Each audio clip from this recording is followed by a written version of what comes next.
The rain tapped gently against the window as 17-year-old Ethan sat alone in his bedroom, staring at a sketchbook resting on his desk. The pages were filled with drawings of strange floating cities, glowing forests, and creatures with wings made of starlight. Most people would have called them strange. Some would have called them childish.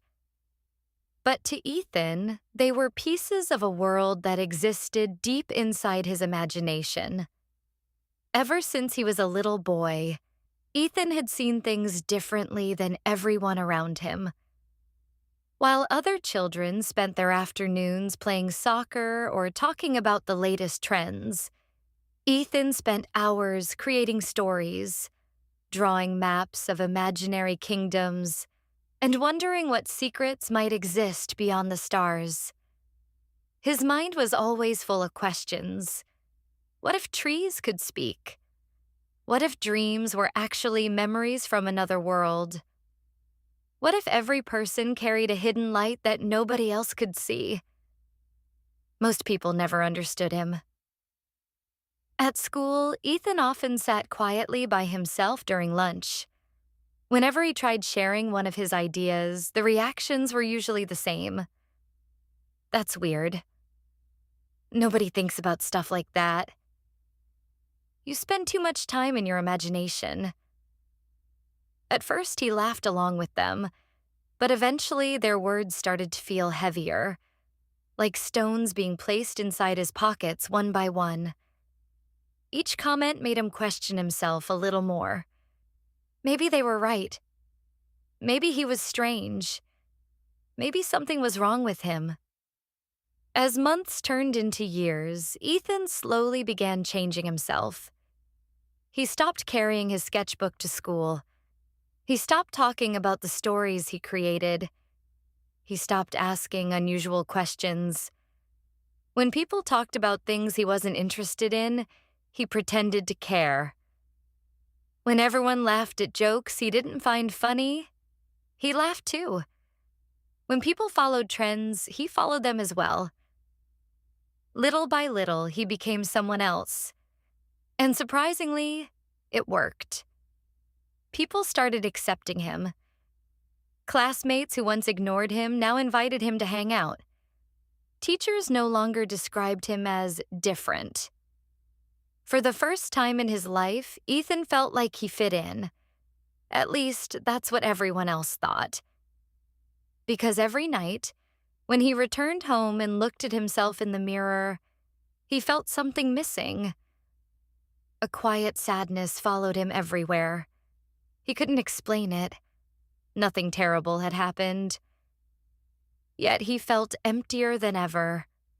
One evening, while cleaning out old boxes in the attic, Ethan discovered a dusty wooden chest hidden beneath a pile of blankets.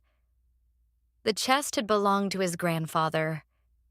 His grandfather had passed away years earlier, but Ethan remembered him well. Unlike most people, his grandfather had always listened to his stories. He never laughed at Ethan's imagination. In fact, he encouraged it. Inside the chest were old photographs, journals, and letters. As Ethan carefully sorted through them, one folded envelope caught his attention. Written on the front were 4 simple words. For Ethan, when needed. His heart began to race. Slowly, he opened the letter. The paper had yellowed with age. The handwriting was unmistakably his grandfather's. It read, "Dear Ethan, if you're reading this, I think you may have forgotten something important. The world has a strange habit of rewarding people who blend in. It teaches us to wear masks, hide our differences, and become smaller versions of ourselves so others will feel comfortable. But the greatest people I have ever known were never ordinary. They were dreamers, artists, inventors, explorers, and thinkers. Many of them spent years feeling like they didn't belong. The truth is that they weren't meant to fit into the world exactly as it was. They were meant to help change it. I know there will be moments when you wish you were more like everyone else. Don't. Your imagination is not a weakness. Your curiosity is not a flaw. Your uniqueness is not something that needs fixing. One day, the very things that make you feel different will become the things that make you valuable. Never trade who you are for temporary acceptance. You're lucky enough to be different. Never change. Love, Grandpa. By the time Ethan finished reading, tears filled his eyes. For years, he had believed that becoming normal would make him happy. But now he realized something. He had spent so much energy trying to fit into other people's expectations that he had abandoned the parts of himself that made him truly alive. That night, he returned to his room. He opened the drawer where he had hidden his sketchbook years ago. The pages were covered in dust. His hands trembled as he turned to a blank page. Then he picked up a pencil. For the first time in years, he started drawing. Hours passed. Then dawn arrived. And for the first time in a long time, Ethan smiled. Not because people approved of him. Not because he fit in. But because he felt like himself again. Over the following months, he continued creating. He drew every day. He wrote stories. He shared his work online. At first, only a few people noticed. Then dozens, then hundreds, then thousands. Messages began arriving from people all over the world.